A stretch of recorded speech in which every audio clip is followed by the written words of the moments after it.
Welcome to Loup TV. I'm your host, Gene Munster, along with Andrew Murphy. Our topic today is Apple Silicon, the new M1 chip, and 3 new Macs. I'm going to take a step back quickly.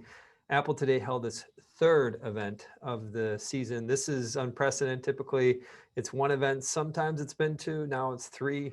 And the focus today was these new chips. Essentially, they're going away from Intel and starting to roll out their own chips, similar to what they've done with the iPhone and iPad over the years. And they are rolling those new chips, as I mentioned, in 3 of the 7 Macs. And so that's where it stands. The chips will avoid the geek fest talk about the bits and bytes around them. The simple takeaway is that these chips are faster, allow the machine to be faster, more snappy, if you will, and separately extends the battery life. So that's the baseline 45-minute event today. Andrew, what was your initial reaction? Well, a few initial reactions: new MacBook Air, new MacBook Pro, and Mac Mini. They're out of the gates running on the transition to Apple Silicon, which is exciting to see.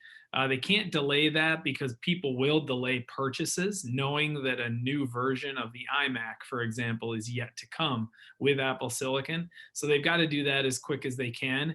And I think they surprised on the upside here. They announced it in June, and you basically said they had to move fast to get them out the door. Yeah, they start a clock where they've Right. basically pre-announced an entire lineup of new Macs, but then they have to And what's deliver on. impressive too, over those during that period, not only caught the very end of the June quarter, but the September quarter, the growth rate in the Mac business was basically 22% unchanged from the September quarter to the June quarter. So even with the headwind of don't buy now, don't be foolish and buy your Mac now, they still had low 20% growth in Mac. I think a testimony to some of the tailwinds.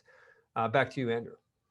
Yeah, then another thing that struck me was just the feature parity that they're going with, or they're seeking to provide on the Mac side, and compared to iPads and iPhones, not just in the hardware, integrating the chip and different hardware features with the software, like they're now able to do on Macs and Mac OS, but also in the buying experience, where I think there's some things like trade-ins and monthly subscriptions to, or not subscription, but monthly payments to pay for your Mac.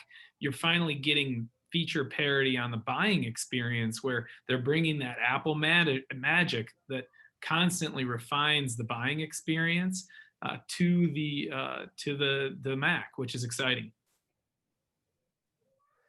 Buying experience isn't something that normally you'd think about on a product launch day today, but it is material, a good example of something that only Apple can do. And I think something that only Apple could do is hold our attention for 3 of these events.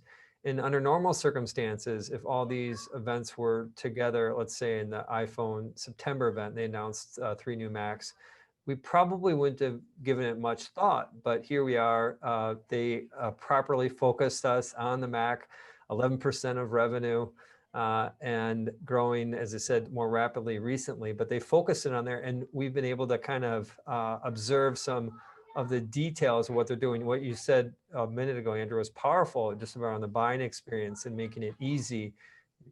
Put your serial number in, they send you a box, you get a $500 credit for your next Mac. It is seamless, again, something that only Apple can do. That really jumped out to me when you mentioned that after the event, just how slick the buying process was. Credit Apple for getting us focused on the right pieces there. And credit I'm Apple curious, for Andrew. something from the iPhone business that just works seamlessly because of the Right. annual upgrade. And there's more reasons to provide that trade in with a phone because people trade them in more often. But then bringing that over to the Mac lineup, they can just keep refining and sharing best practices across businesses, which is hard to do in a big company, and they do a great job at it.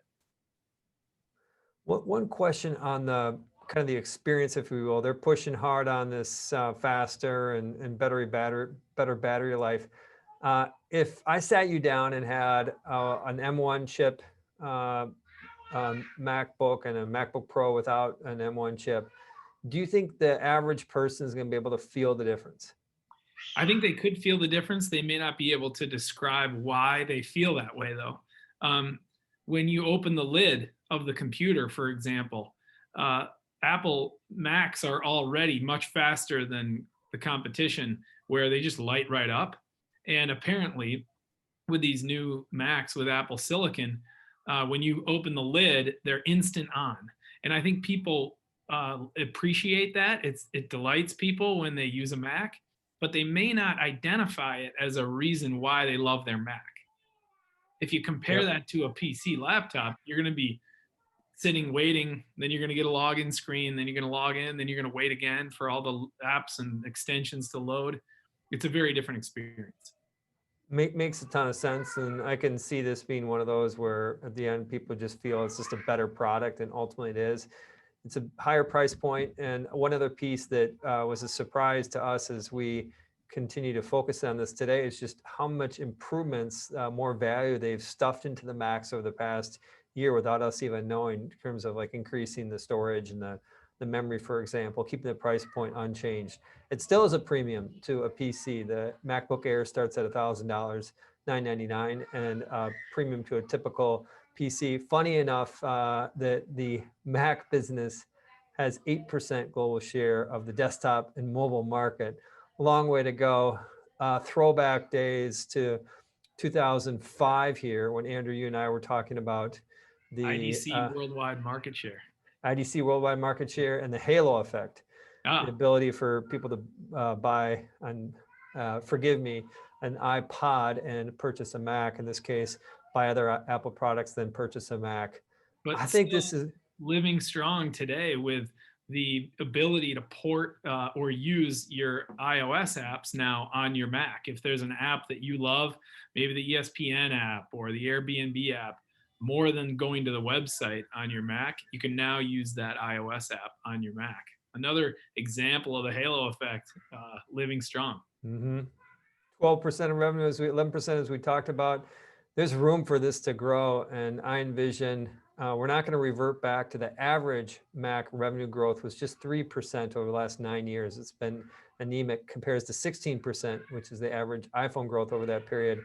I don't foresee this stepping up to 10% for the next 5 years, but do believe this is a underappreciated part of Apple's business, is the Mac.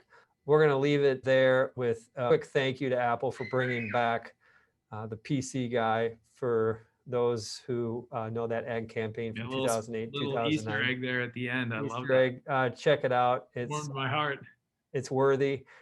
So are you, Andrew. And on behalf of Loup TV, I'm Gene, and bye for now.